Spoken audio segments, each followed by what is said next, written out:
If someone told me that the man I gave my youth, my body, my womb, and my loyalty would one day throw me out like yesterday's trash simply because I had no money, I would never have believed it.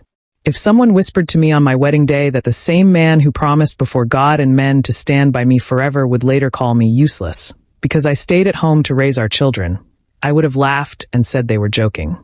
But life has a way of humbling you in the most painful and unbelievable ways. Before I continue, click subscribe or follow right now to participate in my next giveaway. My name is Clara Bassi.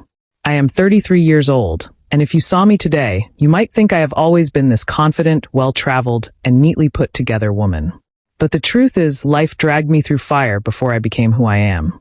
I grew up in Calabar, in a home where my mother always told me that a woman's true crown was her family. I carried that into my marriage like a badge of honor.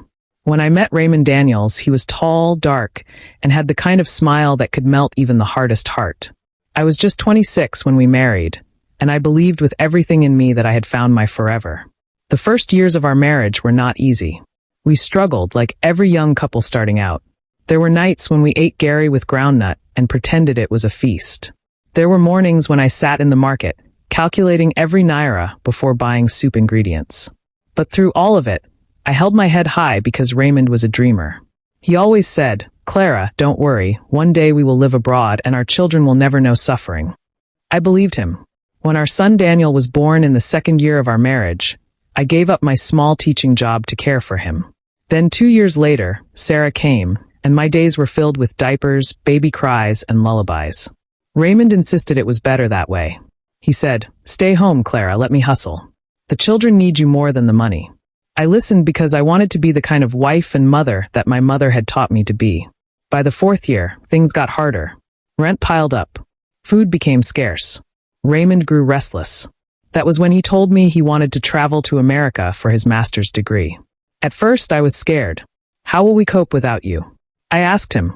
He looked me in the eye and said, "This is the only way. If I go, we will all be fine one day." So he left. And I stayed behind with 2 children under 5 years old, my body still soft from childbirth, my heart full of hope. The days were long, the nights were longer, but I endured because I believed we were working towards something better. After a year and some months, he sent for us, and with joy, I packed what little we had and took Daniel and Sarah to the United States, believing my suffering days were finally over. America welcomed us with cold weather and strange food, but I was too busy thanking God to complain. Raymond had gotten a good job after his master's degree, and though we were not rich, we were comfortable. I thought we had finally entered our season of peace. But I did not know that in the